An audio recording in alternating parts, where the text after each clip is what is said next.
All right. Mr. Bernstein, the floor is yours. Indeed. We are somehow all the way to December 22nd. This is Tinderbox Meetup with Michael Becker. I'm Mark Bernstein, the designer of Tinderbox. And we've got lots of things coming down the pike, including Winterfest, which is now on at artisanalsoftwarefestival.com. And you don't have whoops, there's my meetup alarm. If for any reason you don't have a copy of DevonThink or Scrivener, you can save money getting those.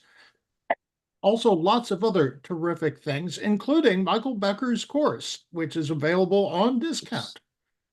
So without further ado, here's Michael Becker. So let's just show everyone so they can see it. This is the Winterfest promotion here. So you can go in and get extra copies of Tinderbox if you need it, or if you want to buy a Christmas gift for a friend. That would be a good way of going about doing that. Some really great software in here. And you scroll down here. Here's the Tinderbox 101 course that I'll be promoting.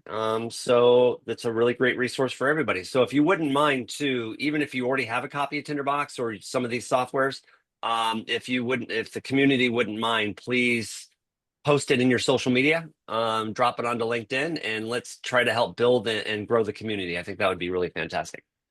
So welcome everybody. Excited for the holiday break coming up for a few days at least. And so typically with these meetups, what we do is we go around the room and we have new people introduce themselves. And we welcome back people we haven't seen in a long time. Hey, Mr. David Eddy, that's awesome to see you again. It's been ages. Awesome to have you back. And then we talk about any problems, issues, things we're working about, or a theme. We don't have a theme for today, so we'll just go around the room. Although we were, prior to hitting record, talking about a project manager or class management, aka project management concept of managing automatically helping somebody coordinate predecessors and dependents in a project management environment, or in my case, when you're developing a course syllabus and you're moving stuff around, how do you make sure you teach stuff in the right order so that students actually understand? So that could be a fun little live exercise to try to work through. And then Mr. Anderson has an Apple script thing he wants to talk about. But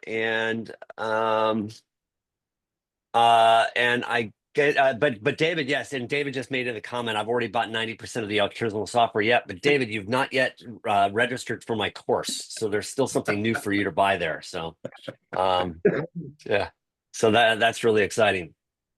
So without further ado, let's give the floor over to Mr. Anderson, and he can show us an Apple script thing. Go from there. This should be very quick. This was brought to mind by just let me share. Get the right. That's what I want.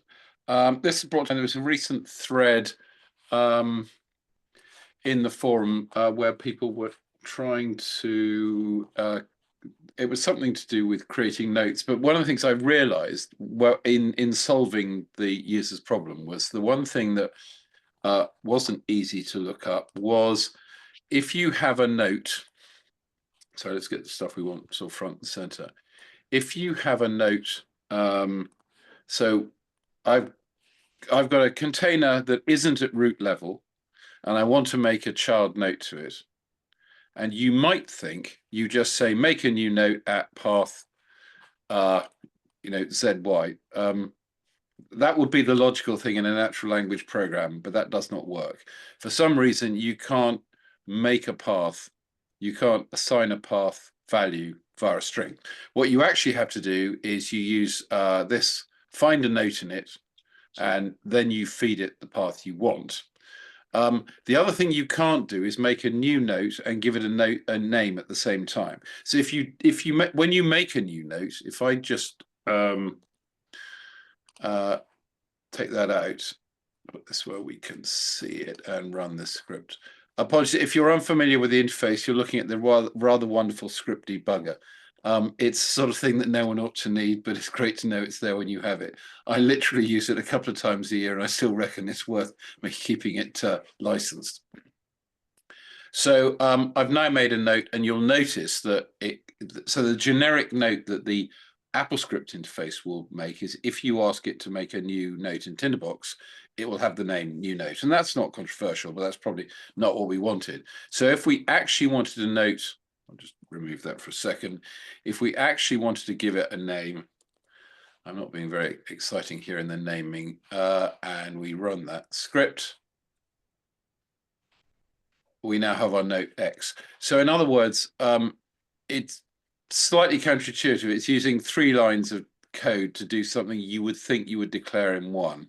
And I wasted a good half hour trying to make a single line. I don't think it really matters, but the reason I'm mentioning this is, and I'll write it in Tinderbox in case unless anyone here tells me I'm doing it all wrong, just because it's the kind of thing I imagine people might want to do, and I realize isn't actually explained, and it's not obvious even when you dig into the dictionary. No fault in any of this, but it's just another one of these things that when you're trying to do a bit of scripting work, you have what you think is a really simple problem, and it turns out to be completely unguessable. Quite simple after the fact, but totally unguessable to achieve in the moment. So my question therefore goes to the floor is, am I doing this all wrong, or have I effectively got the correct and most concise way of making a new note at a place other than root? If you just say make new note, it will make it at the root of the document, but that's almost 99% likely not where you want to put it. The other thing you can do, funnily enough, is you can just say make a new note.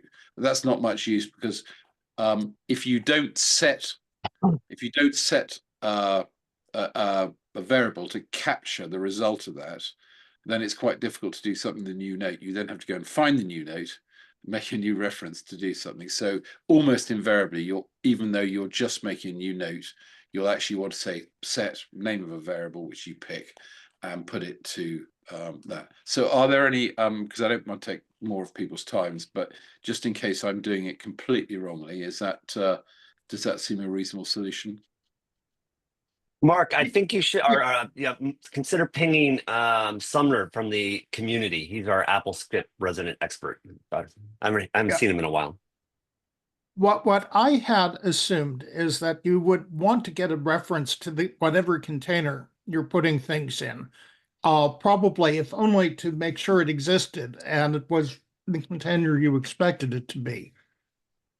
And so I didn't anticipate people making entire paths. Again, I, especially in the old days, was very leery of scripts that create notes, lest people create notes willy-nilly. So Sure, that's a rationale.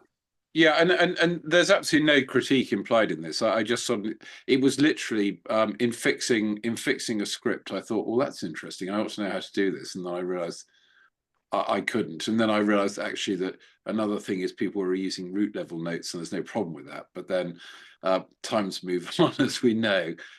That's fine. I'll just put something. At least I'll put something in the AppleScripty bit of ATVRF, which at least may nudge people towards the thing. I totally take Mark's point on board, and I mean I'm not doing this with an intent that people are going to use this more than I think I see with AppleScript, where people are just trying to do that final yard where they need some other context to be able to talk directly into Tinderbox. So thanks. I'll stop sharing. Awesome. Okay. Anybody else have anything else that they're working on or want to chat about? Any other projects? Maybe we can reflect on, if we can, we had a good kind of bonus session with the course, the first cohort course with my class on Friday, and there were some keen insights that I think we finally were able to successfully summarize, especially for Bruce. Kim or Paul, is that something you guys could kind of reflect on in terms of our conversation about you talked about two attributes terms, and everything? concisement and also consistency. Those two terms were brought up, and you kind of focused the whole lecture around those two concepts and tied it into like the concepts of Tinderbox, but conciseness and consistency. You have to go back and remind me. Try to be concise in terms of what you want to do. Understanding the questions, I think, was one term that you brought out as well. Understand what you want to do, but the consistency. I don't know. I had to go back and look at the video again, but that was the two terms I remembered at 6:30 in the morning. Yeah, so a couple of things that we're talking about. Well, that one was really understanding the question, what you want to do, is because Tinderbox is the tool set, not necessarily an application that dictates how things should be done. You start with understanding what your problem is. And then from that, you can see which tool, start picking out which tools or which set of tools would be best for you. But the conciseness and consistency conversation came into play when you're thinking about using your attributes and leveraging your attributes, especially when you're using templates and action code. You want to be consistent with the terminology you use and the frameworks you're doing when you're naming your attributes, because that just helps down the road of you being able to, one, consistently write and update your action code and templates, but two, make it easier for you to copy and paste action code functions and such between Tinderbox files. Because if you're consistent with your naming schema that you've developed for yourself, it definitely makes it copying and pasting across files easier. The one insight that I thought was really helpful and critical, though, was this idea that at some level what Tinderbox is it's a utility and tool. We call Tinderbox a note-taking tool, but I think it's important for us to think about, like, well, what is a note? And honestly, a note is nothing more than a collection of attributes that happen to be visualized in one way, shape, or form in the tool itself. But at the end of the day, the name of the note is an attribute. The text of a note is an attribute. Essentially, everything about a note is an attribute. And then, so once you understand that, you then start realizing then what action code gives you is the ability to, populate, transform, move around, calculate against any of the attribute values that you have in a note. So you can be manipulating the attribute values of a single note or across multiple notes, and then that's what templates help you visualize what you've been doing with those attributes. So I think that's a really, really important concept to get across. Moreover, the key element is whether or not you're visually seeing an attribute and the displayed attribute or not. Every note has every attribute associated with it, and so therefore that becomes a really powerful concept to grok when you're starting to use a tool. Mr. Bernstein, you gave us a long comment. You want to verbalize that for us? Oh, I didn't mean to interrupt. I was just trolling to see if it was interesting. But so yesterday I got email from the New York Review of Books saying, here are a bunch of medieval articles for the particular time of the year. And so I'm a sucker for that kind of ad. So I looked at the first one, and it opens with an anecdote about a giraffe in Gaza. En route to Constantinople, and I think 647, something like that. And this, of course, I say I've got to look up the underlying source because, like, it's December and it's a silly season and it's a wonderful paper. And it's like I've got my hands full of computer science just now, thank you very much. And it's not even obviously pertinent to anything I'm expecting to write, but it just feels like I want to hang on to this. Like this elephant in this giraffe who gets depicted on all sorts of religious buildings in Gaza, of all places. And there was also an elephant who was sent from India to Charlemagne with a Jewish vet to keep it healthy. What do you do about notes that you want to save, but you've got no idea where to save them? I mean, I've got lots of pious lectures in Tinderbox way about saving notes, but this is so far afield, I've got no idea where to save it, where it's not going to get lost. That's interesting. So for me, if I could respond to that, is that's where I kind of got my, I create containers like, for me, it's a lot of it's industry news. So I create containers like that, interesting ideas or industry news or topics I want to write on. So I generally have a couple chum buckets, containers for where I might stick something like that. And then that relates to the attribute concept, right? So you then want to think about not just like a tagging it of a keyword, but maybe you have multiple attributes to help you discover in the future things like that. So maybe you apply medieval, maybe you apply giraffe, maybe you apply possibly for a future book kind of attribute that you might want to work on. And again, that's where I think Tinderbox is so much better. I don't know, better is a bad word, but more flexible for me than it is for, say, when I'm using other tools, because other tools often will just have a single tagging mechanism like tags or keywords, where Tinderbox lets you be a lot more granular, and that granularity allows you to develop a lot, much better discoverability for yourself down the road. And then you have operators in Tinderbox that you built, Mark, which is kind of fun to use, where you can say, go discovery note for me. I haven't seen in a while. So then you can like set it up to have the tool automatically remind you, hey, you haven't looked at this note in 4 or 5 months. So that might be a nice thing to have it remind you 5 months from now to, I forgot about that. That's cool. So there's things like that you can do too. Paul? Yeah, I mean, I think this is a great topic because it occurs to a lot of people who are working in front of their devices, all day long. There's a lot of Mac things, of course. Everybody knows about them. DevonThink has a sorter, and Raycast has a way to collect quick add thoughts and put them wherever you want them. What I do with Tinderbox is I've got a Tinderbox file that's got a note for every single day of the year. And based on some work in the forum, the Tinderbox forum, I have an Apple script that basically takes an email or a thought and dumps it into that particular year, month, day, and just leaves it there. And then I can go back and search for that or move it to a right place. But that kind of works for me on a day-to-day basis. Everything's organized by a particular day string, and then I can go back and find it. Yeah, but that presumes you remember that you discovered that at that day string a year ago. So then how do you create that more rediscovery opportunity along those lines, which is interesting? Just to continue for a second, I think that's a good question. I think it requires you to have a focus where at the end of each day, maybe you go back and you look at everything that's in that day container. Say, what do I do with this? Is it a mail that I want to keep? Is it a comment that I want to think of? Is it something that I want to assign someplace else? Put a tag on it, maybe.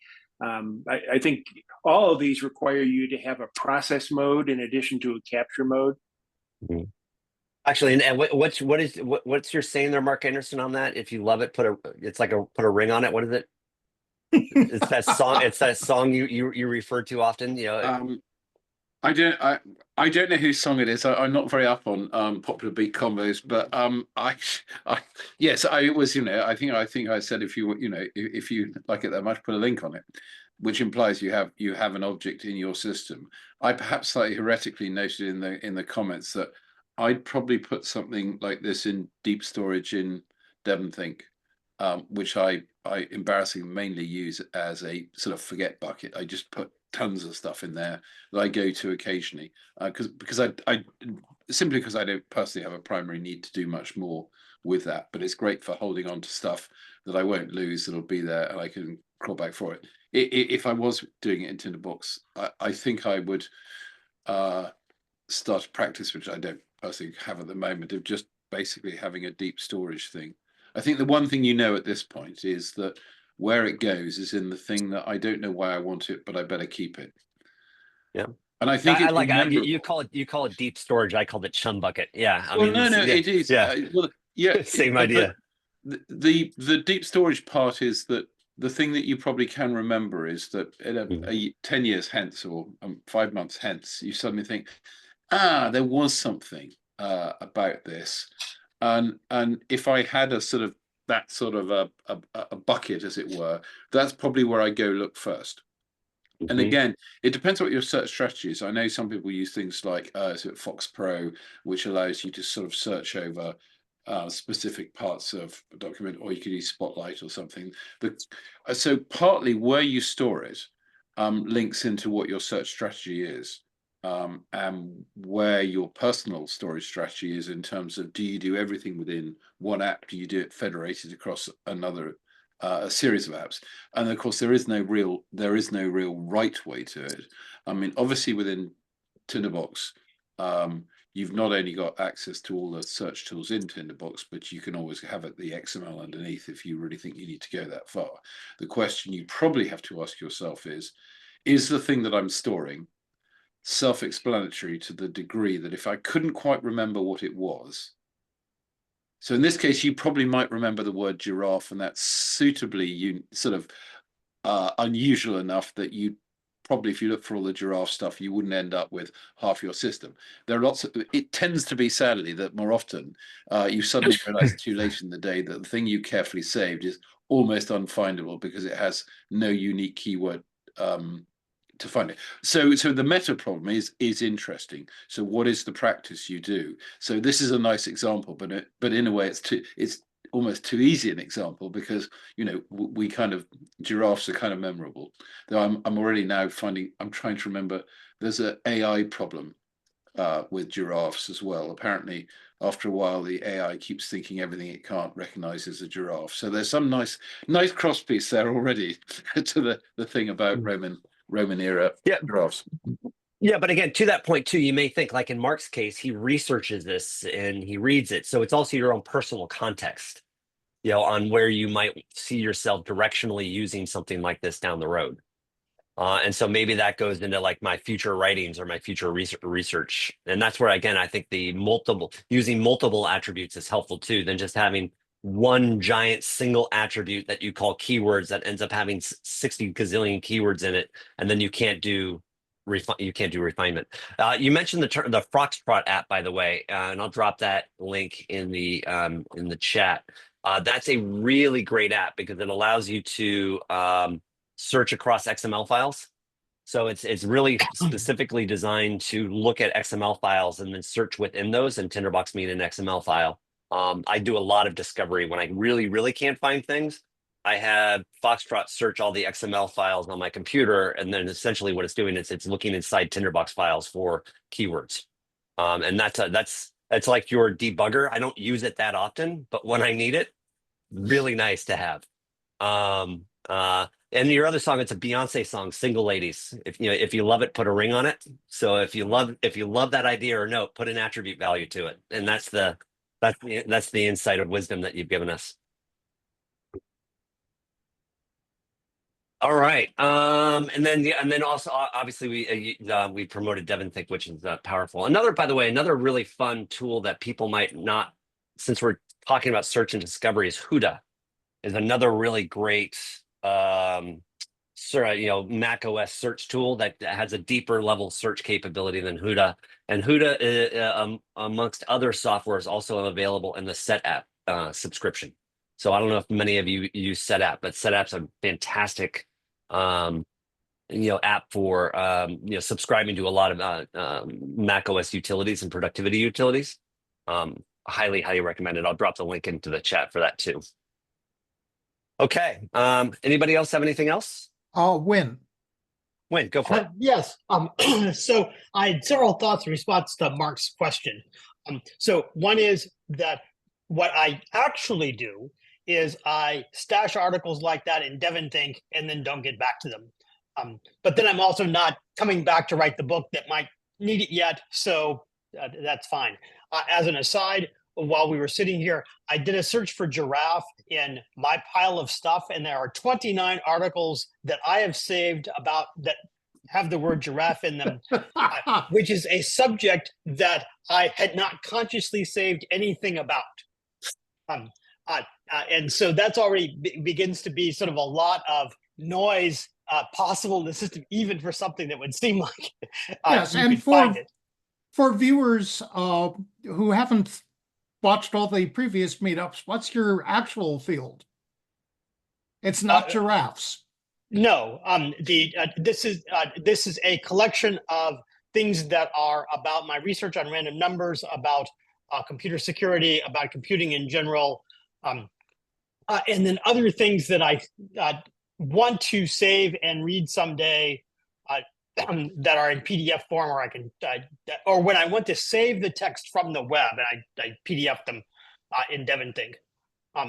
For that, as opposed to just saving the link for something I just casually want to go back to. But I sort of, but the pile of stuff in DevonThink's a mess, except in the categories I really care about, where I've curated it and organized it a bit better. But the second part of it is that combining Michael's idea for sort of reviewing notes and making notes would be to, if I were at the top of my game on this, I think I would save the article in DevonThink, so I'd have the full article sometime if I needed it,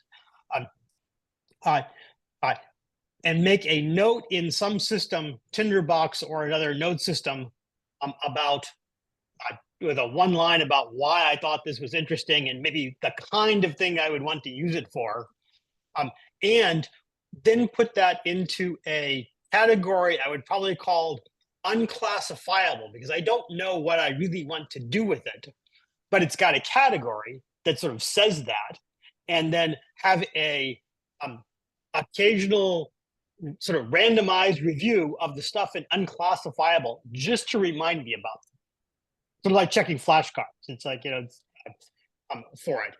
And then I've got the link to the full article if I want to go do it. But you would just sort of bring it to mind, and that might connect with something I'm interested in now, or maybe not. Just an idea. Now I think I want to go off and build that setup, but.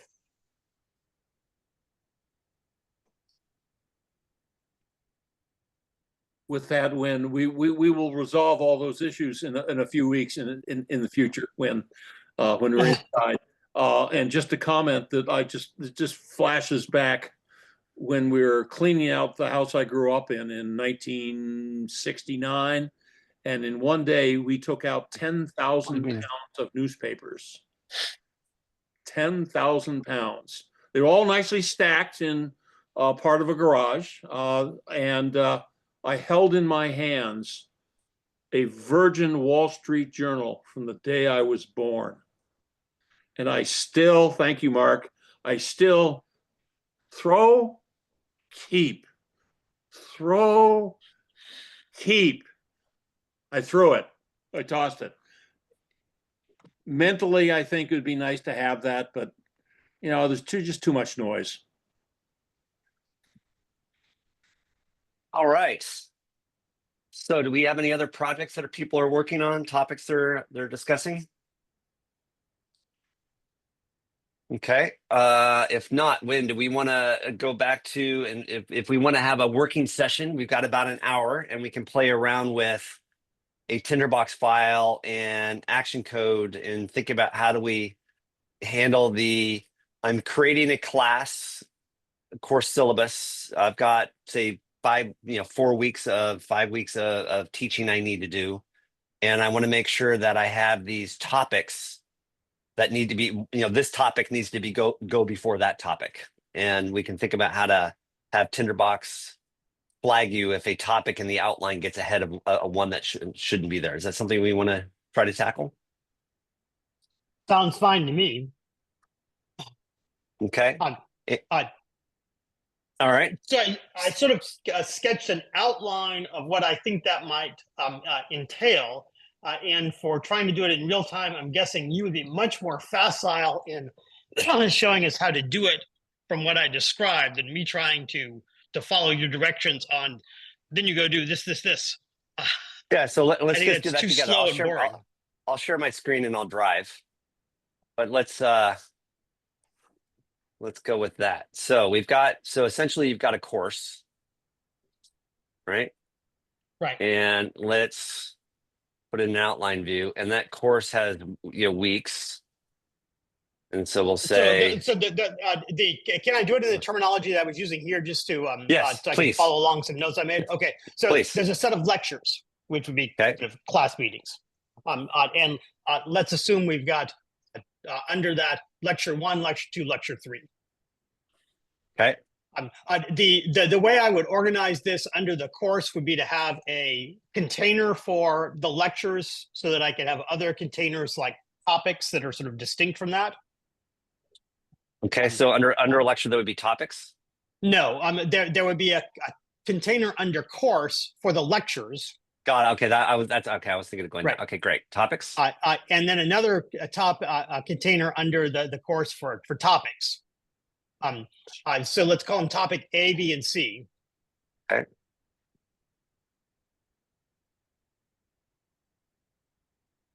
Okay. And then so the first thing I want to do is, so I imagine, so I'm working at the topic level. These are the building blocks of the class I need to have in mind. There's more complicated things, but we could start with just that. And what I know is that I need to do topic A before I do topic B. Okay, so there is a so let's talk about in the README then. So let's try to put it in natural language first. So I want to be able to prioritize topics. Like how would you write that sentence? Is like, what do you want to do? Say it again. So I want to be able to think about individual topics. Okay. And express dependencies where I need the prerequisite knowledge. Okay. Say it again. Express dependencies where what? Where I need to have prerequisite knowledge, or I need to explain prerequisite knowledge, teach prerequisite knowledge. Okay, I'll fix typos in a minute. All right, just do that quick.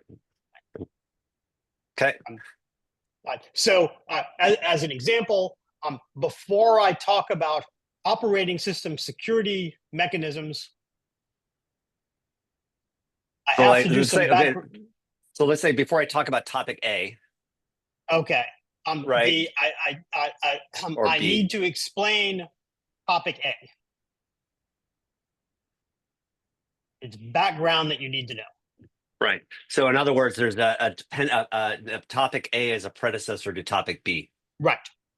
And where I'm going with this is while I'm thinking about topics, I can think about what those dependencies are. And then when I start assigning them to lectures, I want to know that I'm satisfying my dependencies. Okay.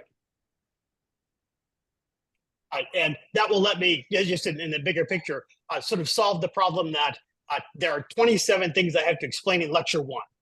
Mm-hmm. I'm not going to be able to do that. So I have to break things down in the way that I can. And that may have an unfortunate schedule for me, but then I have to deal with that. Okay, and then you want to be, and so, and again, I think another part of that thing is, what I heard you say when we brought this up before, I want there to be a visual trigger. Right. So there's some color coding or adornment on the topics and maybe on the lectures that indicate that I have satisfied or unsatisfied dependencies. Okay. And I'll call that, and out of order, aka satisfied, Yep. unsatisfied. Mm-hmm. Okay. Cool. So, one thing. So as I'm thinking, and again, I'm just gonna please anybody else chime in here. But my immediate reaction when I start doing stuff like this is I'll add in the prototypes. I often just knee-jerk select person, and I'll immediately create my prototypes first that I know I'm going to want. And the reason why I do that is I want to start adding in the attributes that I know that are important. Right. So one attribute could end up being is you can see thank God I've got a MacBook M4 now. I've got like 200 browser tabs open right now. So we want some kind of so let's all brainstorm this together, and please somebody raise their hand or interrupt. Yeah, Mr. Murstein, you go. Yeah, this isn't directly useful, but I want to talk about an approach, but about what strikes me as the tricky point here, which is keeping track of prerequisites that have been covered and not covered, which is a constraint. It's a fairly straightforward constraint satisfaction problem. Right. But it is not something we do every day. So I'm thinking that we will have a set attribute called, let's say, topics covered, which is a list of topics by topic name that have been covered. And I hope you still hear me because, yes, You're good. it's just lowering my hand. Okay. Good. So we have a stamp, let's say, that clears this out in all of our notes. So that resets it. Now we start at week 1, and it's got a list of topics that will be covered. We'll just call those topics. And we copy those into topics covered. So to show that at the end of week 1, we'll covered A, B, and C. Then week 2. So Mark, there's a global set somewhere of the topics that have been are known to have been covered. Has a list of topics. Right. Okay, a set of topics. Yeah. Okay. It also, the first lecture has an empty set of topics that have been covered. Okay. At the end of that lecture, we copy all of the topics of the lecture to topics covered. Let's just call it covered. Okay. The next week, and then lecture 2 then has its prerequisites, and it can look to see if the prerequisites are all met by the previous lecture, which is lecture 1. That's easy. We just want to make sure that each of the prerequisites is in that set. Okay, then we've got the topics in lecture 2. We copy those up to the topics to covered, and we also bring forward last week's covered. So at the end of lecture 2, we've got the topics that were covered in lecture 1 plus the topics that were just covered, or the covered of lecture 2. So we keep bubbling these down week by week, and either we find some lecture that's out of place and expect something to have been previously covered and it hasn't, in which case it can light itself up red, or we get all the way through and we're happy. So this is a way to do constraint propagation in Tinderbox just by pushing things down the row of notes. Okay. So in order to do that, we need topics covered. And I also think the other thing that popped in my head while we're doing it, lecture. So if I'm looking at a topic, let's go ahead and apply this here. You could also have a set attribute called lecture, so that if I pop down to topic A, I could quickly see which lecture that topic was discussed in. So down in the future, I could say, oh yeah, I remember I discussed that in lecture 3. So you could actually have that as part of the dialogue too. So if we were doing that, Mark, just to start out with, let's say this is our lecture prototype.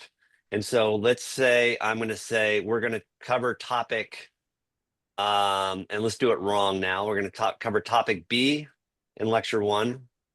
We're going to cover topic A in lecture 2. And what that's telling us, and that's wrong, because what Win knows is that he needs to know that he needs to have topic A covered. You want to? I want to suggest that we need 2 different attributes. Okay. Both sets. Okay. One is topics.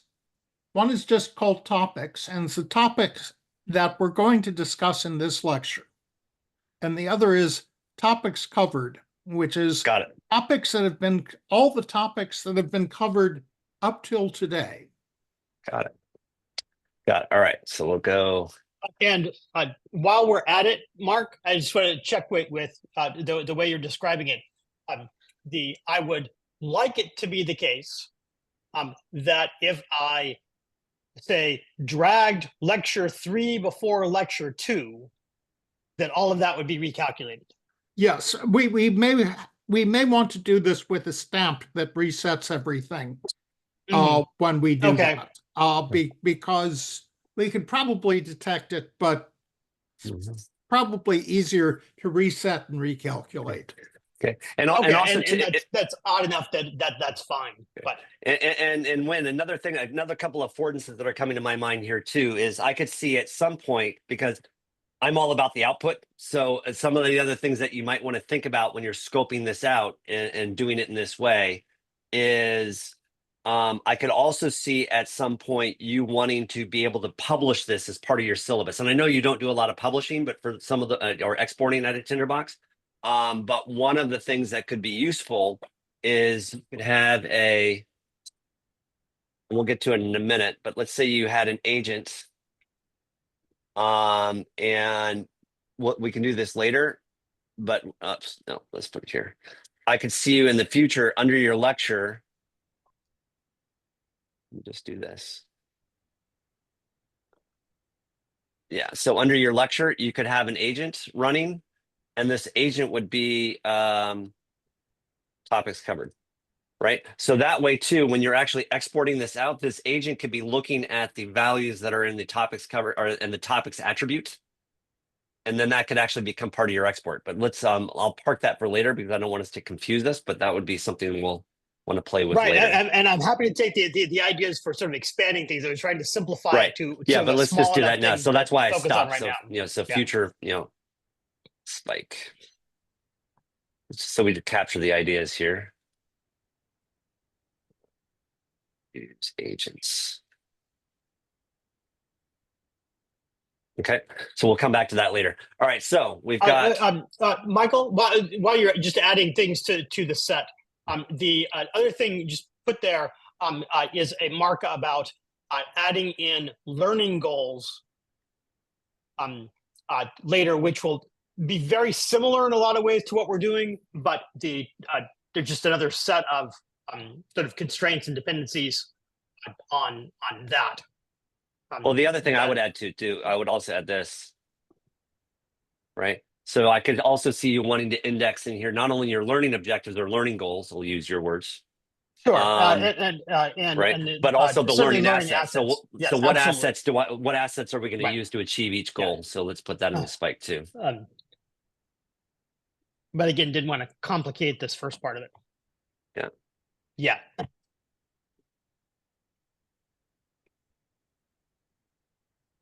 Okay. All right. So we're going to start with saying, so we want the topics that you intend to cover for class A are like, so how do you want to go about doing that? I'm open to the mechanism for how that gets specified. If I had to type them out, I could probably live with that. Being able to drag them around would be cool, but I'm not sure that that does the right thing. Maybe. So for me, and I don't know if you noticed in the background while Mark was talking a little bit. For me, I have this concept that when I'm working with Tinderbox is this idea of reusability, and I want one note in one place. And so in that context, I want to always have my topics in the topics folder. I always want to have my assets and goals in the goals folder, right? And this is where I think the power of attributes really comes into play. So, and then to kind of clean things up, I might call this one like course resources.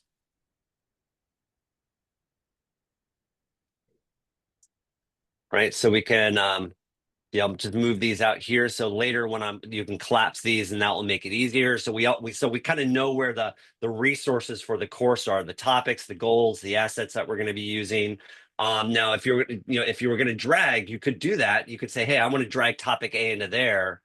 but then at some point that ends up, again, my mind always goes to my output. At some point that will create some difficulty for me in like creating glossaries and terms and managing those notes down the road. So what I like to do is have the topics all populate into an attribute value we've called topics. By using an edict action code, you can say make topics the populate the attribute value topics with all the children's names. So now we've populated those now the topic attribute, the attribute topics has all of the topics that we've created. So if we go in here and we drop in a topic E, because another big thing about Tinderbox that I love is that it kind of automatically automates the mundane for you. So you're not having to do things. So by doing that, topic E has now automatically been populated into the value. So later when I'm in the lecture and as I'm planning my class or you're planning your class, you could say, look, on lecture, and Ben, for those that are watching this and you're not a teacher, replace the word class with my project, right? It's whatever, or whatever project you're working on. So because I can hear people listening to this lecture and say, well, I don't teach. Why did this matter? So the same thing works for any kind of project planning strategy. So now that I've got topic A, as you're planning your class, you could say, I want to be, you can then say, in lecture 1, I need to be talking about topic A. In lecture 2, I need to then bring up topic B. Mike, can I propose an alternative way of doing Sure. it? For Sure. the way I was thinking about it? Of course. Which is that so I imagine that the actual sort of lecture things what I imagine for the title is it's sort of lecture 1, introduction to operating systems, something like that. Okay. And then as a side thing, if I drag them around, I want the renumbering. I think I know how to do that. And then when I am assigning topics to lectures, I'm looking at the topic and saying, I want this to go in lecture 3 as a starting point. And so the so you want to reverse it. You want to right. So the action may be that I'm looking at the topic and I say I want to set the lecture that it goes in, and then that will cause an update on lecture 3 to put topic A in its topic list. Okay, so let's let's do a couple things right now as we're doing it, because the mechanics of some of the things that you just brought up I think are really important. So in terms of the numbering, so we've hard coded numbers here, which is something I don't like to do either, because you want that automagical ability to do things like that. So let's go down to our lecture, and if we say here. And I always create, for me, because I don't like doing calculations in the displayed expression, I create a attribute called displayed expression hash. And then I take that and I make the displayed expression equal to the displayed expression cache. So now I've got an attribute I can create. And then we say for lectures, we want the displayed expression cache equal to the word lecture plus space plus the sibling order plus colon space plus name. Okay, so by doing that, what we've effectively done is we've now made it possible so we don't need to be hard coding our lecture names this way. And so you see here, I've got introduction to operating systems, and I can visually see it's lecture 1. And if I move it down here and then let it update, it now becomes lecture 2. Perfect. And then that way you're, and then again, when you get to exporting, creating your export templates for that, rather than using name in your export template, you use display expression cache, which will give you that string. That's another strategy for going about doing that. We can talk about that in a minute. So let's go ahead and name these for the sake of ease. So introduction to operating system. What's lecture this lecture about? Michael, before you generate too much code, you've got a typo in one of the things you're going to keep displayed expression is missing a Y. So at some point, Oh yeah, Because let's fix it right once now. you put it into the actions, that Yeah, doesn't correct. yeah. Thank you. Display.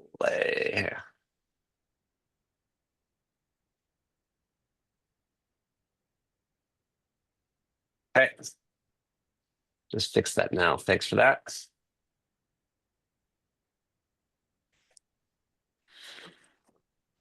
And this is a great example too, how to easily fix stuff like that when you're in Tinderbox. Mr. Eddie, your hand's been up for a bit.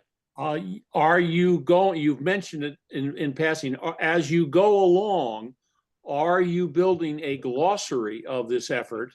Because it is my observation of human nature, and the way we are taught to write, express ourselves, you'll get tired of using a word and start using another word to mean the same thing. Yeah, and eventually you do. That's why when you get into topics and especially when you're teaching a class like this too, and let's put it on the spike. Another great thing for the class is glossary terms. David, was your question about making a glossary for the class material or about for the structure you're creating in Tinderbox? I would say for the class material, particularly since of the age and experience gap between you and your students. You know, they just don't have the breadth of experience and vocabulary and synonym collection that you don't even notice you have.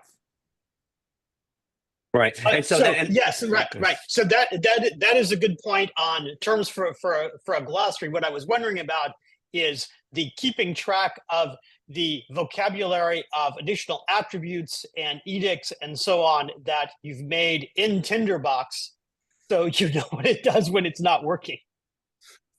It's long time. I find that really helpful. Keep going, too. Michael. Yeah, I find that really helpful too, Win, but also at the same time, I have such a short attention span of wanting to move to the next thing. My documenting of stuff is pretty weak. Yeah. So let's go. So introduction to operating systems. What would be lecture 2? Let's just let's right. fill in some. So let's call the lecture Introduction to Computer Security, or our introduction to the class, right? Because there's going to be a lecture like that. So there's one that you don't have to put them in order. You can drag them around. Right. Introduction to operating systems, introduction to the class. The next one could be operating system security. All topics that can easily be covered in a single session. Yeah. One could be network security. Yes, well, this is why you have to break down the topics and figure out how you're going to do them. Right. And then, okay, now also too, you notice here what's happening now, and this again. So as we're getting better with Tinderbox, let's go ahead and help us visually see some of these things. So let's see lecture. I don't know, class. What would be a good icon for a lecture? Maybe presentation. There we go. So there's the icons for lectures. So we're seeing that these aren't coming up. So then when this happens for me, I'll often go in here and go folder. And I create a add. And so that way I give it my folder icon. And you can relabel these later, but this one are going to be our folders. And by doing that quickly, I can now say my OnAdd is. And then because I also know for my folders, I always want prototype. So prototype equals, and I can just leave it blank. Look up here, fix one, and this is going to be P lecture. And this one will be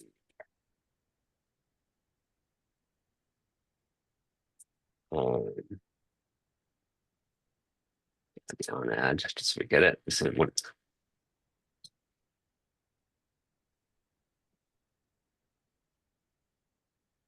we're just incrementally developing our structure while we go about doing it. And now that we've done that, we need to add a lecture prototype to these guys. So now we have all of our different lectures. And what are some of the other topics you might just fill in these last two? Web security. And how about cybersecurity or threat vectors or something? Yeah, it's fine. It's a security kind of term. Yeah. I'll have to Okay. define that, but it's Yeah, but later. But you see, now see Yeah. we can move, and now we can move these around, and by doing that, our Right. edict. And if we want this to happen faster, so for those that are watching this, you're like, why is Tinderbox not updating as quickly? It's because we put this code in as an edict. And if you want, because it's a relatively small file, if you put it in as a rule, it happens nearly instantaneously, depending on your software, the speed of your application. Tinderbox will update a lot faster. So now we've got our lecture numbering. We've got our topic strategy. Michael, that's great. I had a quick question from Mark's comment in the chat. Mhm. Yeah, I didn't see that. Where does the description for user attributes go? So we're on the inspector, the box at the bottom, when you the next one along. Yeah. So At the bottom. And the thing to remember is you need to press return when you've finished. Otherwise, your edit doesn't take.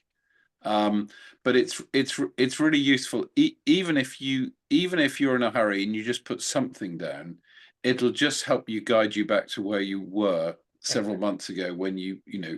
So the thing I often try and do is almost capture why I thought I needed this. Which is in a sense of why on earth is this here. Ideal in the, one probably thinks in the moment that the name you chose is self-evident. I found over time that isn't always the case. Bad idea. Bad idea. And just as an aside, is there a way to see a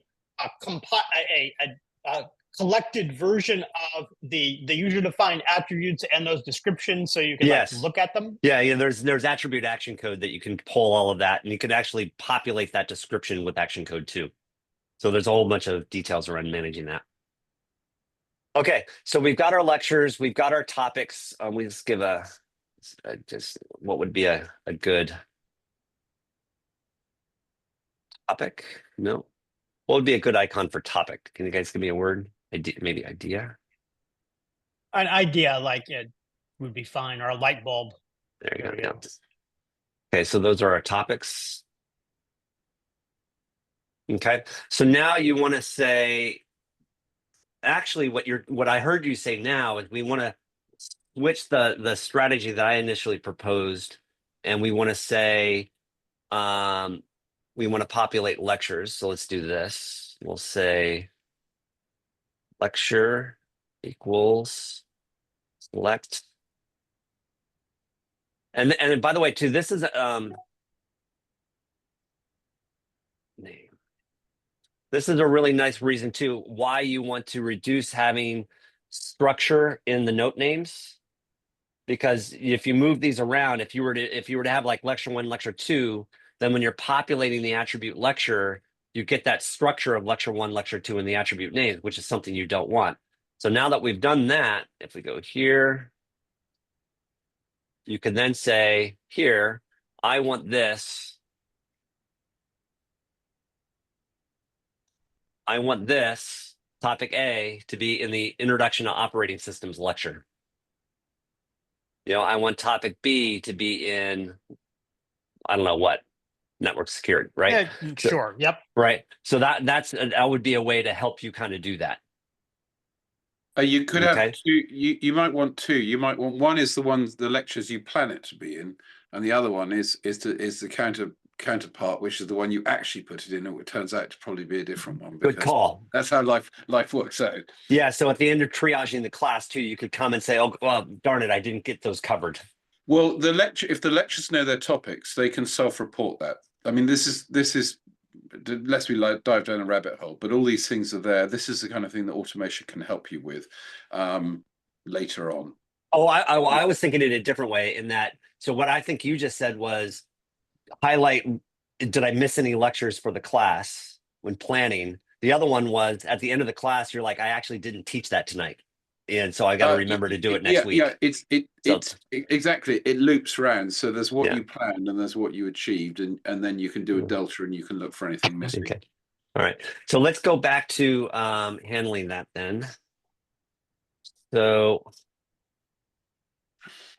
by doing it that way, you're now essentially saying, I know that these topics are covered here. Now, this is where it would be helpful for me, or when I do things like this. So I know topic A I want to have in lecture 1, but when I'm looking at lecture 1, I don't actually know. I can't actually see what topics are here. This is one of the areas that Tinderbox can help with the automatic aspects, which are really neat. So if we go to Edict and we say lecture, and this uses an each attribute. So and I'll just use X. You could actually say, each dot lec, A or B lec for lecture. It doesn't really matter what the variable is. And you can say, what I want you to do is I want to link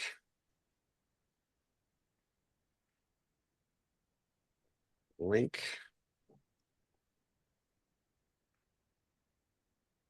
to, where is it? Link to.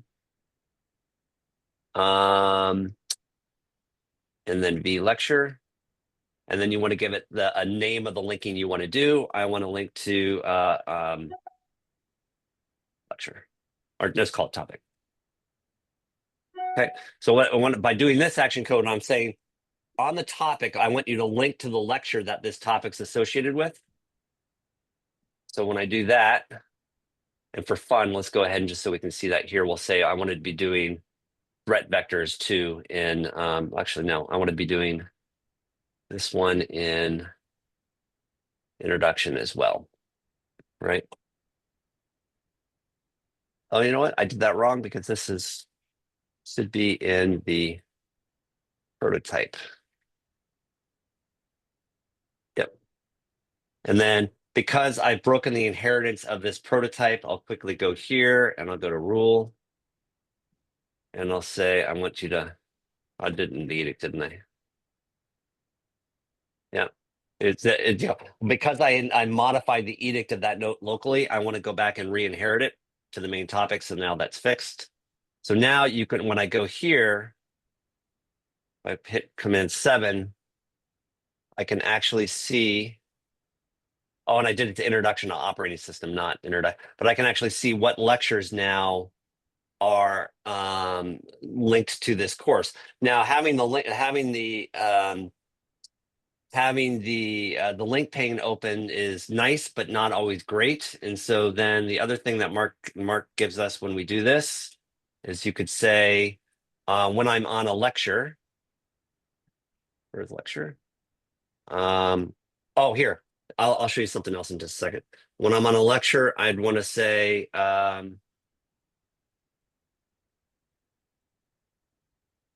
make topics equal to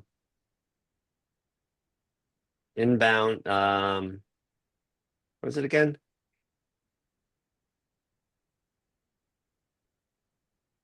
Was there something like a link inbound? Yeah, what's the syntax again, Mark? I do it all the time in my own file, but I forget. Linked inbound. Yes. It's links dot, and that's it. Links dot inbound. There you go. Links dot inbound dot topics. And I want to pull in the dot name. Right. So now essentially when I'm no $sign. no I think we have that. I don't think not. You're right. So what I want to say is basically what I'm saying is when I'm going to have an inbound link coming into me, and its link type is topics, I want you to populate topics with the name of that note. So when I go do that, I do actually think you need the $sign. Let's try it. And let's do it as a rule because we can. All right. Links.inbound.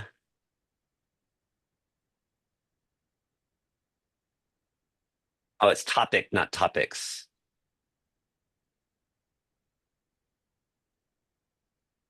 Okay. So now you'll see that topic A is populating in that attribute. So now you don't have to just look at the inbound links. You can actually look at the topics that are now associated with this course. And now the next thing we can do, and then the nice thing about this too, is this allows you to do it. Let's say this one is also being discussed in Introduction to Operating System. So if you go to Introduction to Operating System, that should, I don't think we need to do plus equals on that, but let's see. So topic A is Introduction to Operating System. Topic B is Introduction to Operating System and Network Security. Let's do this one too. Yeah. So that way, when you're doing it that way, when you have multiple topics linking into a lecture, you can actually both see the links as well as see the names. And one of the benefits of doing that too is when you're writing the class in this way, this also gives you can take advantage of the contextual inspiration. So when you're doing that, you're like, oh yeah, I got to remember to talk. Topic A is about this, so I can click on the link pane, pull this off, add in some text, and close that, and still continue to work in the lecture.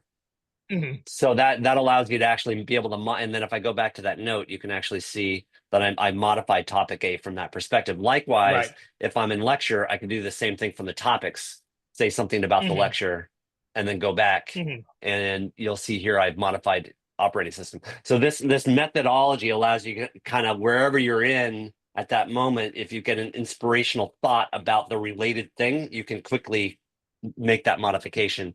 And when you do that too, you can also, it also lets you do that with the attribute values too. So you can be populating attributes values as well as text when you're doing that. So that becomes a really powerful incremental formalization capability.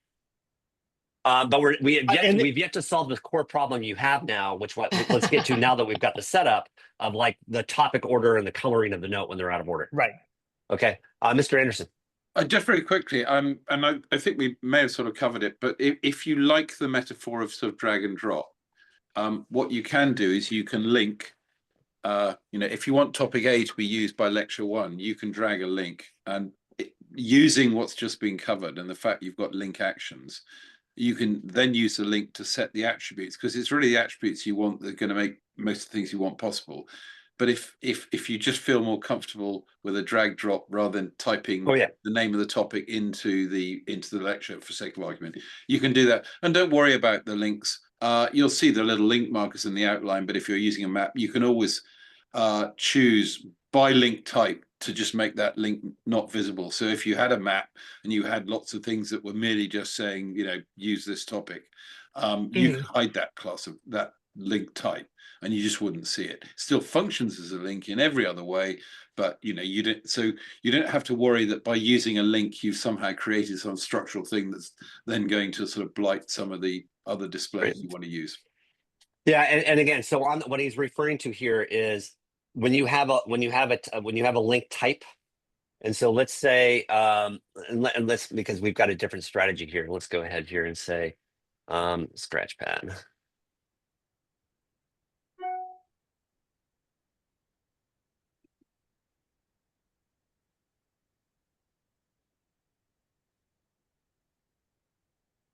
B, and we'll call this one, we'll drop new tags here. Okay, so let's say I had a link type called test, right? You can create a link action that says, and I haven't done this in so long, so it's the action is tags equals name. I think let's try that. I've gotten away so far from doing it this way. Tags plus equals, because you might have some tags. Yeah, you have multiple ones, right? So what you can say is, so if I've got a link type named test, and so we can just show note C. Let's call it note, not nope. All right. So let's say P note, just we got it. Tags. Don't you want the action on the, I think it's a link action. I did. I did. So it you as want a link the action. source, you want the source note's name. Oh, that's right. Note.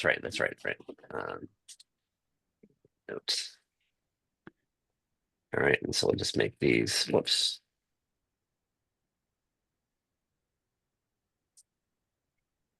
Just to demonstrate this function. So if I go back to this, I want it to equal the name of the source. We've got a whole bunch of courses we've done on this before. Did I spell it right?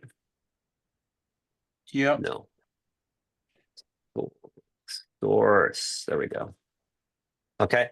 So by doing that, you're essentially saying make the tags equal to the name of the source document, which is essentially a link to. So let's say I want to manually be dragging the note A.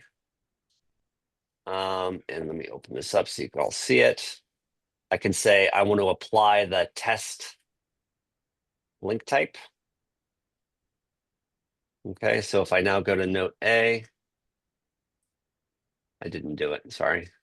You have to create that. You have to press the create link button. I did all the time. Yeah. If you click out, Yeah, I forget about it. Yeah. And let's do this one. That one.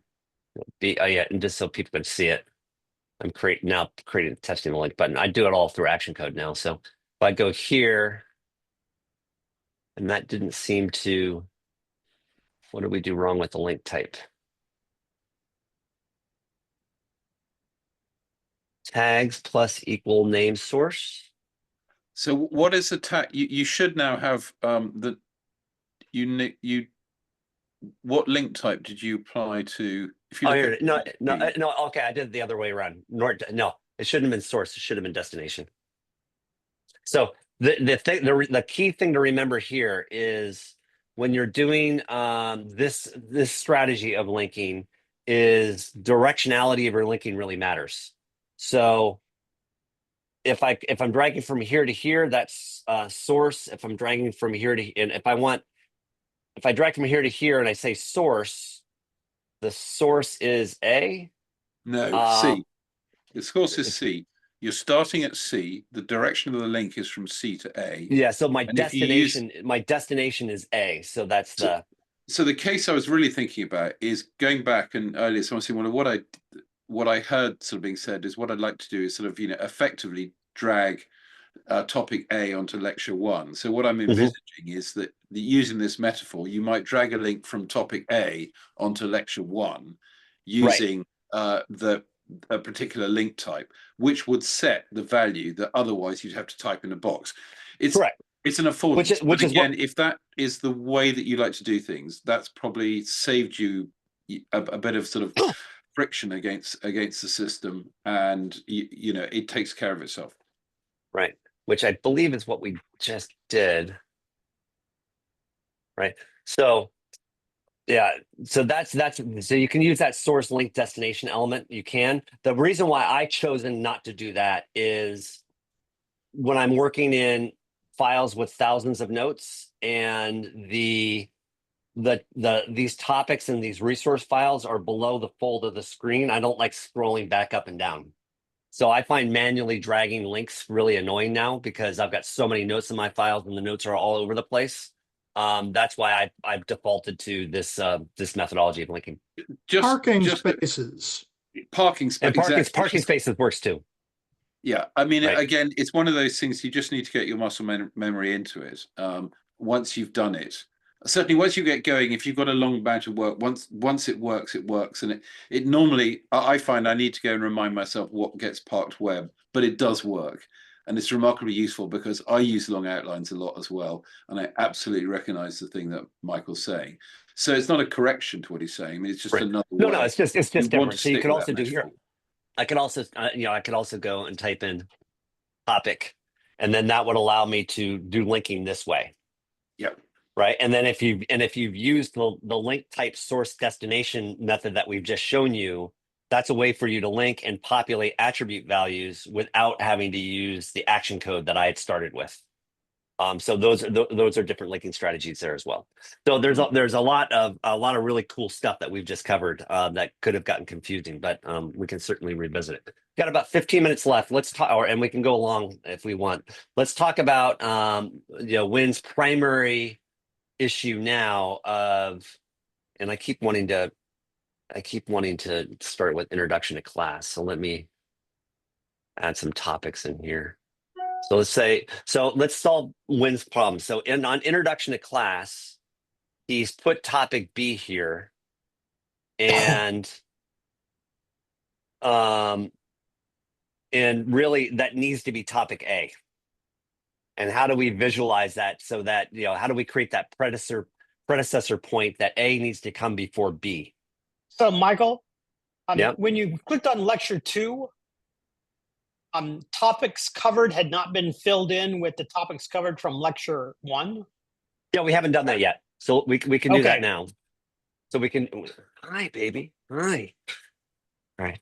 I'm rover.comming. So I've got 4 dogs. On Christmas Day, I'm going to have 10 adults and 7 dogs in my house. Guys, shush. So I'm watching neighborhood dogs right now. So I've got a bunch of animals in my house. So, all right. So on that note, let's cascade this. So topic B is being covered. So one of the quickest ways to do that would be to go down to my Oh, by the way, before I forget here, you see how the prototype displayed expression, it's P lecture, but our display expression is just showing this, and that can get super annoying. So let's fix that. There's 2 ways to go about doing that. You can go to the rule, and you can either uncheck this box on the prototype that says, don't run my rule on the prototype.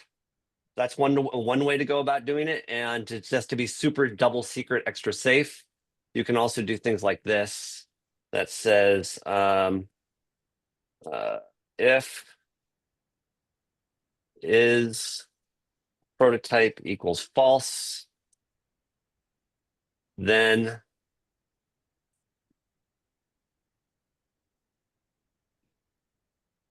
do this stuff. So by doing that, and this can be when you get really complicated action code. Shift key. This can kind of save you when you got prototypes that are interacting and all of that. Just if you don't want this to be running on the prototype, then that's great. And then we just go and clear out the displayed expression cache for this note. Go like that. Sorry, So, you want to be testing. If you do that, you want to be testing the enabled state of the prototype. So this is a point to bear in mind if you use that. So what you're setting up is you're asking each note to sort of say, basically what you want to say is, don't run me if my prototype isn't set to run it. I think that's what you've put there. Got it. Yeah. Right. So if my prototype is false, if I'm not a prototype, run this code. If I am a prototype, don't. That's the other way to think about that. So that way your prototype names don't get messed up when you're using displayed expression activity like that. So let's go ahead and fix this now. So we want the class to be cascading the topics that are talking. So one of the ways to do that would be say 1,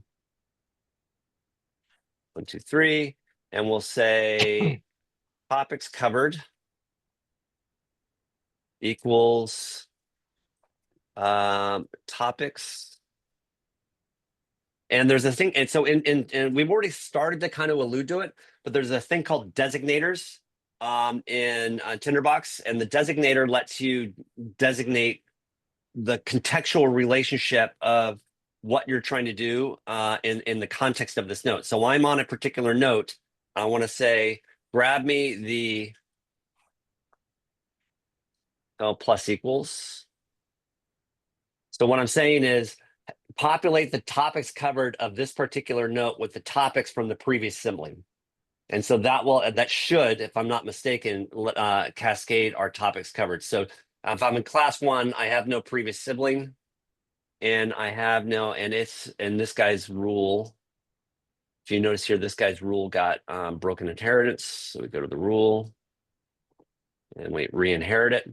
So there is no topic covered in this one. So if I go here, topic B was covered in topic A. So now I know that topic B was covered in that class. Topics by lecture 3, we've covered topics A and B. If I go ahead and let's say in lecture 1, we also covered introduction to the class. So let's say we're going to cover topic D. Oh no, sorry. Yeah, we want to cover topic D in the introduction to class. So now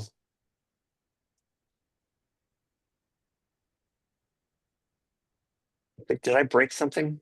Yeah, I think in the when you set the topics, you need to add the topics covered of the previous sibling to the topics covered by the sibling. Yes. No. You need to include both the topics and No, I'm somehow Right, so topic D. No, topic D has been covered. There you go. No, I just the action code hadn't set up now. It just took a time for it to catch up. So introduction to class is covering topic D. So introduction to operating systems, and we can reorder this just so it's easier. Sure.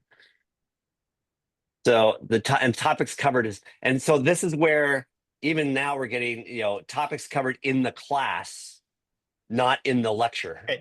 Right. And so that's where we might want to rename that attribute topics covered to be more clear. So if we go here, we're saying, so topics covered in this lecture is topics A and B. So far in the class, and this was a legacy from erasing. This is where Mark Bernstein's point earlier, when you're doing testing like this, sometimes you want a universal clear everything so that we can actually, make sure this works. And why don't we do that? We can create a stamp that says clear, and we'll say topics equals nothing, and topics covered equals nothing. Because sometimes if you had some legacy chaff in there, so we can select all these notes. Now we're starting from fresh. Now okay, now it's going to clear. So topic, the introduction class is covering topic D. Lecture 2 is covering topics A and B, and we've already covered topic D because we did that the class before. And the operating system, we've now covered topics A and B. And I think this one's not working. But we should have also covered D. Yeah. Right, but I think it's because something's wrong with the rule. I know why. Because we're not adding. It's topics plus topics covered. We want them both.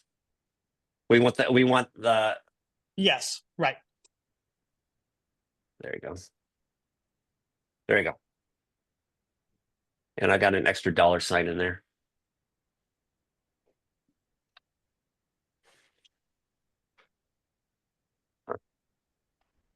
Not sure what I did there. Let's delete that. What if you clear them? Yeah, but why am I getting a $sign in my code? What did I do wrong? I think it may be an artifact, entry artifact rather than a code artifact. If you I clear the stack, and if you automatically populate the topics, it should clear itself. Okay.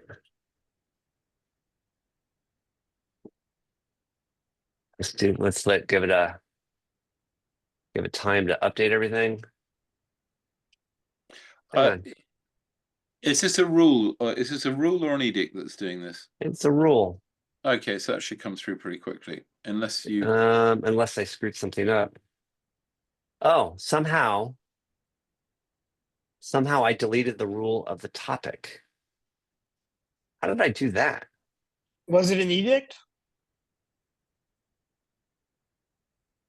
It wasn't an edict. That's why. It's just. There we go. Make it faster. Whoops. Probably should save this later. If you're spacing a bit on what's a rule and what's an edict, the other thing you can do is if you go to file update all agents, that will run all agents and it will add the edicts into the sort of next run of the rules out of sequence. Yeah, it looks like I did this wrong. If you put a ton of automation in, you're robbing Peter to pay Paul. You might just need to let it run through. But with a thing of this size, it might just bring some edicts to the fore that hadn't yet fired. Yeah, I keep trying to hit save. Cancel. Links.inbound. Does that have to be in quotes or not? I can't remember. Yes, because that's actually a regex of Yeah. sorts. So I broke something here. So Why what am are you, I? what are you expecting to populate?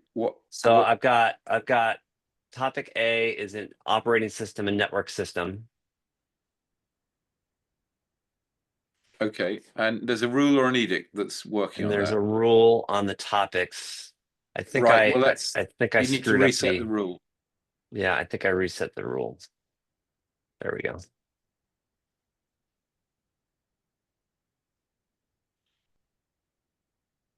Huh. What did I do wrong? So there's linking, So but my if the- topics are not being populated. I did something funny. Topics equals links.inbound. What is VLEC? You haven't defined VLEC. Oh, sorry, that's a loop variable. I do apologize. Yeah. So that's working. The linking's working, but we're the populating of the topics is not working now for some reason. Let me save the fall. Is there a different, is topic in quotes there a reference to an attribute name of the topic? No, it's a reference to the link type. Doing downloads right now. I mean, I think this brings home David's point actually about writing down the formalisms. I mean, in a very short space of time, we've got to a point where the word topic is ambiguous, even to the creator of the file. Which Correct. So it's a good meta reflection here. No fault. It just shows how easy it is in building just a fairly small amount of automation to lose the contextualization of what things mean. But I think I'm deleting something. Let me look at all our code now. So if I go down to, so topics equal, links dot inbound topic. I thought we did. No, well, according to the document, you use need a the $sign. We do need a $sign.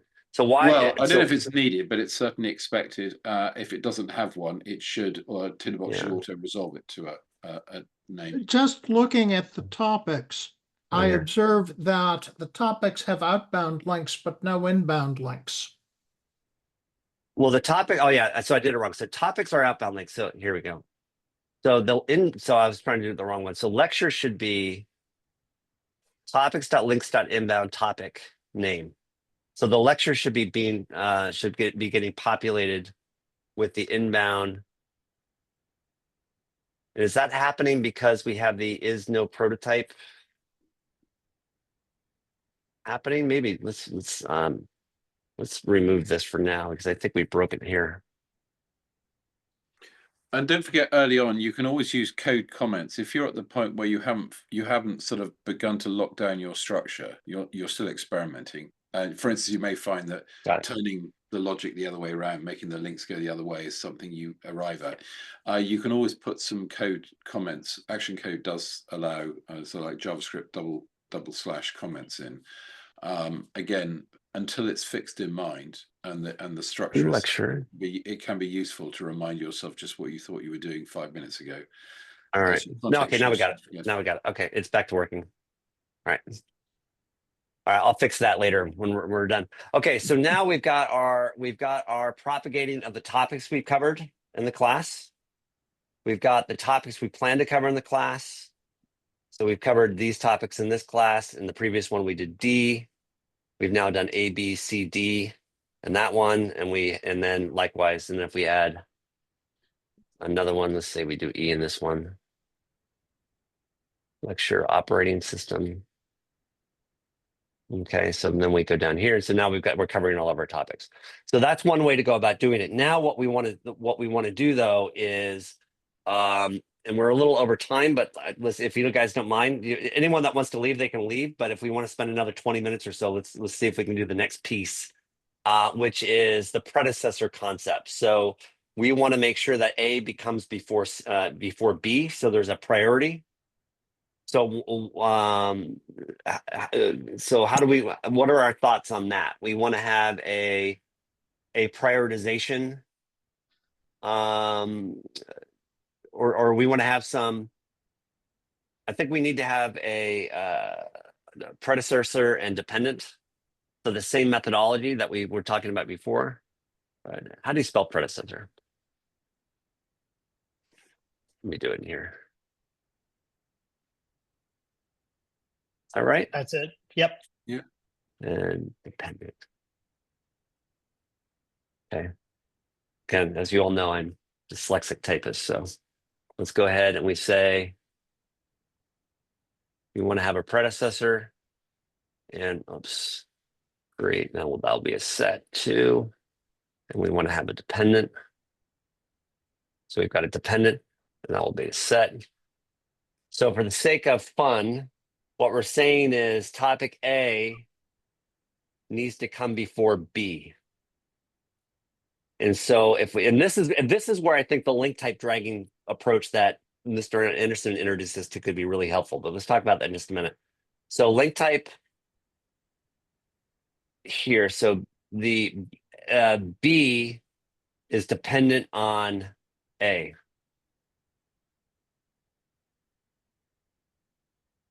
Right? And therefore, that should make A. So here's the question, Wynn, on how you want to go about doing this. I think you only need to manually do it one way, and Tinderbox can automatically handle the other one. So do you want to say that B is dependent on A, which then by definition that means A is a predecessor of B? I would probably say that B depends on A, because when I'm working on B, that's probably the thought that's the context in which I would have the thought. Correct. Right. So let's just automate our dependency element. So B is dependent on A, so therefore A must come first. Yes. Okay. And so therefore we need to think about then, so let's clear all of this. Let's clear out all of our links and just focus now on, and there, you could create a stamp too that would say clear all links, but I don't want to take the time to write it. Yep. So let's do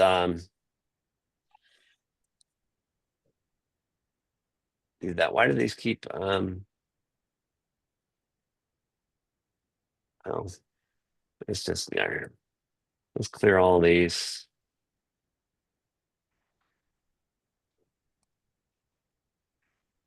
And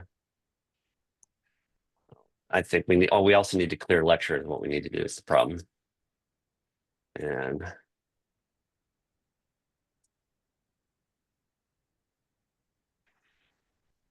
got it. All right, so that'll clear links.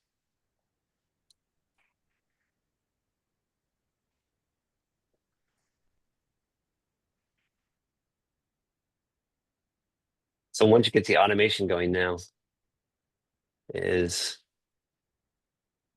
thought we cleared lecture. Oh, that did a colon, not a semicolon. There we go. Now that's cleared. Okay, so all those are cleared. So these links, just get rid of now.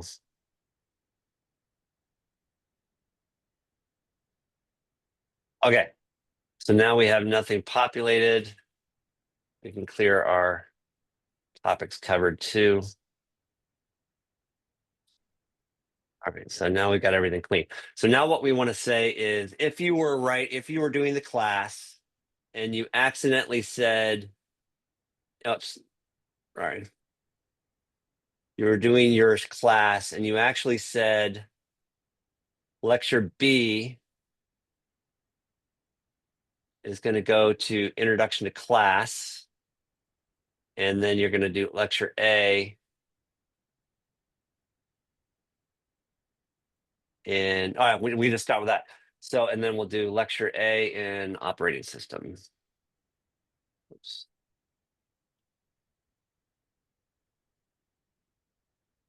Okay, so based on our testing, we now know that this is wrong. B is going ahead of A. And so therefore we want B to be red because it will signal to you that there's a predecessor problem. So I don't know if I want the lecture to be red or the topic to be, or both, but I can probably figure out the other one if we do one. So like, let's make the B red if its predecessor not satisfied. Got it. So therefore what we need to know is we need to use our action code.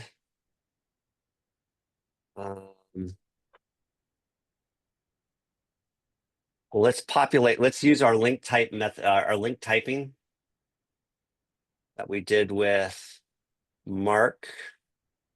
And we'll say, and I believe the reason why, I think one of the reasons why I stopped doing this was because I think it's only a one-time action too. Let's double check. So,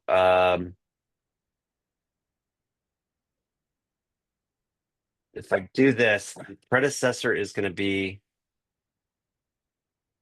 for B, is going to be the name of the destination and the dependent, and it's dependent on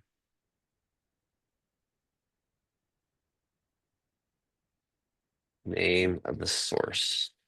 Just double check that just to make sure that's correct. So if I go just to that and it's dependent.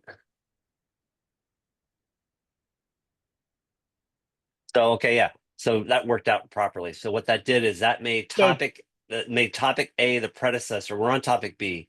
So topic A is the predecessor and it's dependent. And we don't actually need dependent in this case. So I can get rid of that one. I can automate that later. So I now, and then, well, actually, we actually do. We'll deal with that one later. So we now know that that's the predecessor of. I think we do want to make that work.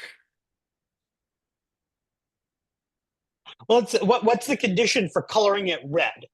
If we work that out, the condition for coloring it. So what we need to know is, so at the end of the day, great question. So at the end of the day, what we need to know is, and we may not have time for doing this today, and we can figure this out in our next meetup.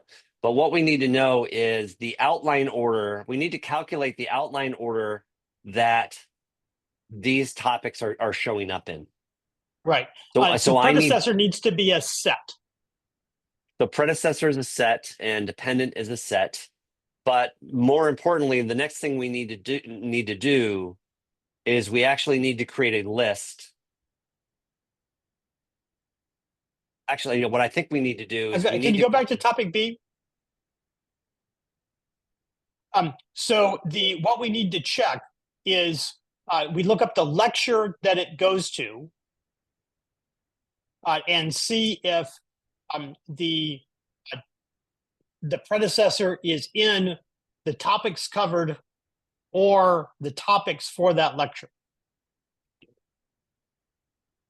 And if we don't have time to finish this now, so I think the condition is that in B, we need to check to see if the items in the predecessor list of B are in the topics covered for the lecture B is in, or in the topics for that lecture, because it could be covered in that lecture, and that sort of have to make sure you sequence the things in the lecture, right?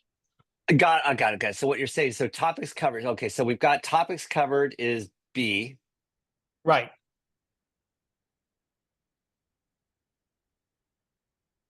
So let's do the math again. So what we want to say is in this case, so that we're actually calculating, we want to turn B red. Okay, here's another way to do it. We want to turn B red if it comes up in the outline order before A. That's really what we're saying. That might be an easier way of thinking about it. B has to come before A. So if A shows up in the outline, if B shows up in the outline order before A, then it's wrong. But we've summarized what has come before in the topics covered. Yeah, but I think list. that's a red herring. I think that's distracting. That's distracting. I mean, that's one interesting thing to think about. But if you really take a step back, what you're saying is B has to come before A. What's the easiest way to figure out if B's come before A? The easiest way is through outline order. We constructed the data structures that I'm thinking that if we are looking at it from topic B's viewpoint, then we look up the lecture that B is assigned to. So we have that. Okay. And the topics covered of that lecture needs to have A in it. That's the simple condition. Okay, so let's say it again. So look up the lecture for B. Right. And then check the topics covered of that lecture. Okay. To see if A is in it. See that's all we need to do. See if B's predecessors are in it. Yes, for each of B's predecessors.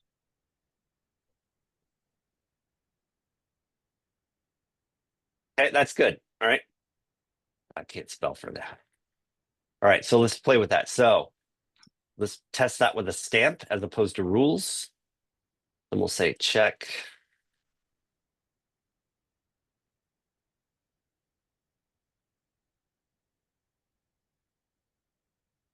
So if we're doing that, we want to say we want to create. So we first need to create the. Well, we know what lecture B is in because we've got lecture. Right. So that's that variable. So let's just play with that, and we know what. And so what we need is the topics covered. Right. Topics covered.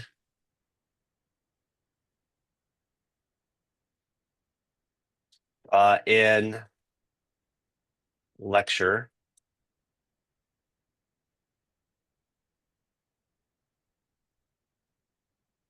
No, let's just we'll test it this way first. Just make sure we can get the value. Yep. Let's make text and and this is where logging can be helpful. So we've got a log note, and we say make the text of log equal to that. So if I'm here and I stamp that, I can now check, and that didn't work.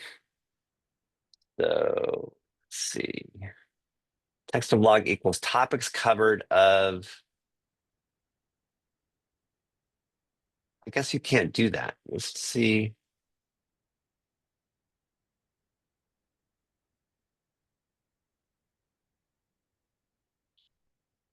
All right, I'm getting a little mind blank here. So look up the lecture that B is assigned to, so we know that it's introduction to class. Check the topics covered of the lecture to see if it's B's precedence. So how do we get the attribute of a note for which we have its name? Well, that's easy to do. That's what I just did. So let's just do that. Let's hard code it, and then we'll figure out how to do it. So equals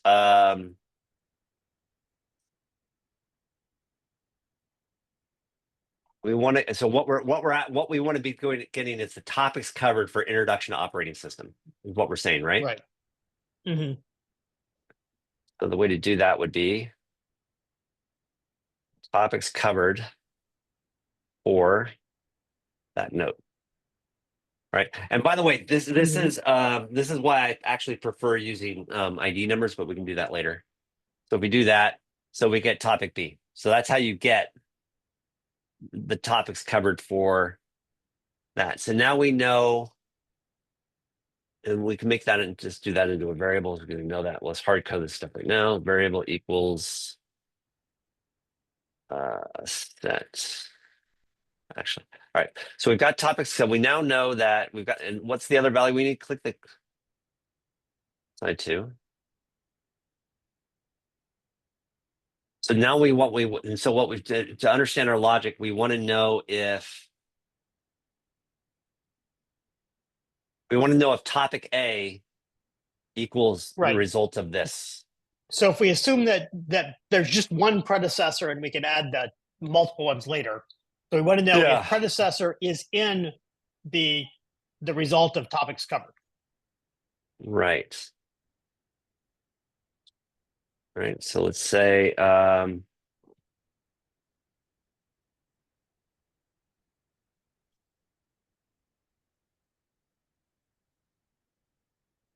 so we now know that that's going to be equal to B is our list. And then we want to say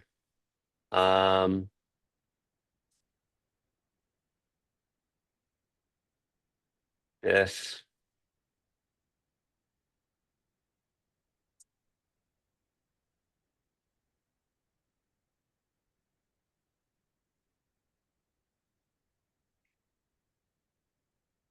it contains topic A. Well, we're hard coding it right now, but let's see what Yeah. A. You need a quote there. Yeah. Yeah. Then it actually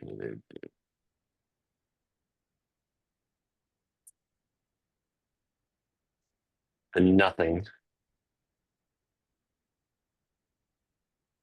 else color equals red.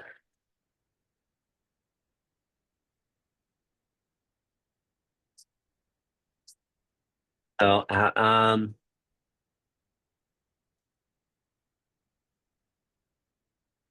view list, I'm totally, I'll have to think of the logic here. The topics covered, view list equals topics covered. There. Can you log vlist just to be sure we got it? Yeah.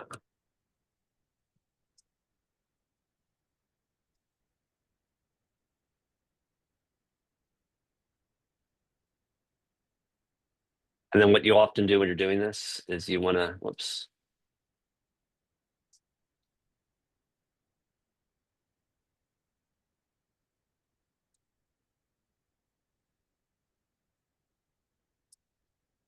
That clears the log whenever you run it. So that way. So our log is B. So essentially what we're saying is, and let's just. Okay, so let's look at lecture, look at introduction to operating systems.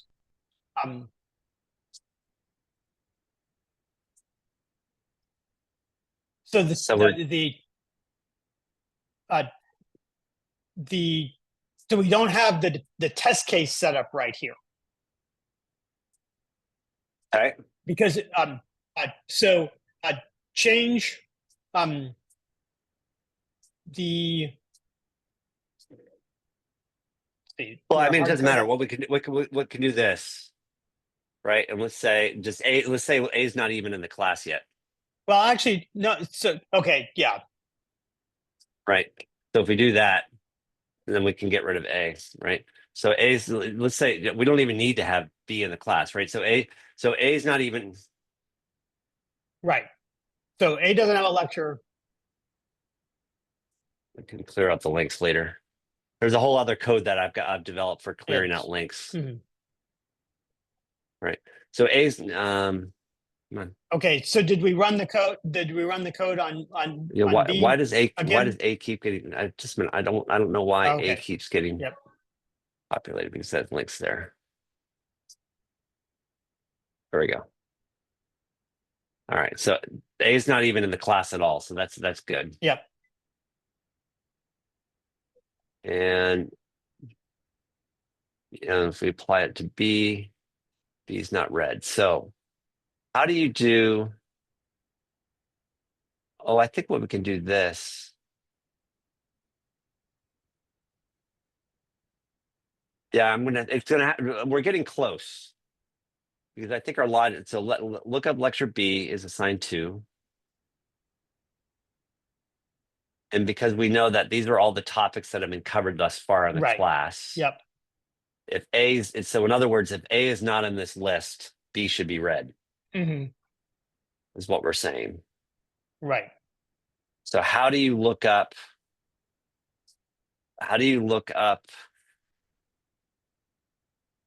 topic A?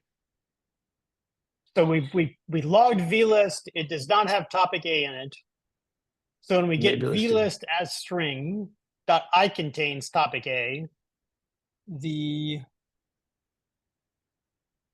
Yeah, that I think I'm doing this logic wrong.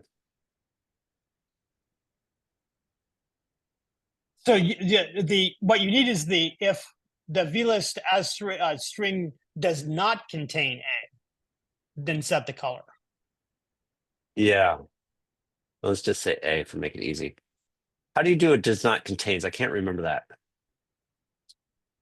Is there a negation on the if? There like is, an there is a exclamation there is point a or something? negation. There is, but I don't know where to put it.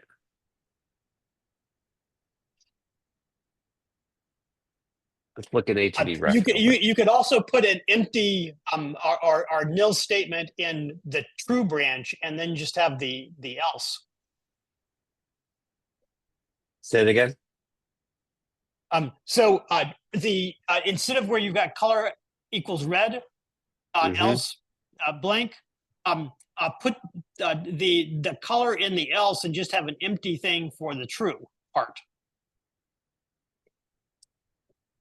I don't know what you're saying. So tell me what. Like, Okay, let's so just see. right, so that and then delete the stuff, the original color in red, the first part. Okay. Here. Yeah. And I mean that doesn't matter because the logic's not working one way or another. Even if they're both red, we're not turning. Let's see. Okay, actually, so set color equal to blue, or Right. a different color, so we can see which thing gets Yeah, triggered. but look here. Even if they're both red, the note's not turning red. So there's something wrong. There's something wrong with this Right. logic here. If vlist let's see if it's B. Is the syntax for the do you need a brace after the if? An opening curly brace? I don't know the No, syntax. no. Michael, what if you move the exclamation point further up before the string? Instead of in front of I contains. Say it again. What? Here, I'm going to put it in chat. My suggestion. Oh no, here. This is wrong.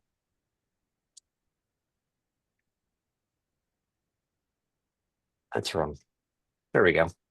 I didn't have the right brackets there. Right. That's what okay. That was Yeah, I was looking in the wrong place. You were correct. Okay. Right. All right. So now we can get rid of that. So let's reset the color. All right. So let's reset this note's color just to make sure it works. Back to normal. All right. So if there you go. Okay. Yeah. So I think that gets us closer. Now let's test it another one. What's the dependent of? Let's say if we can pause at this point if you want. We've gotten I just want to do one more just to make sure this just general. So let's say that C also has to come before B. Oh, okay. We got to fix our let's fix our predecessor linking. I think we need a plus equals there.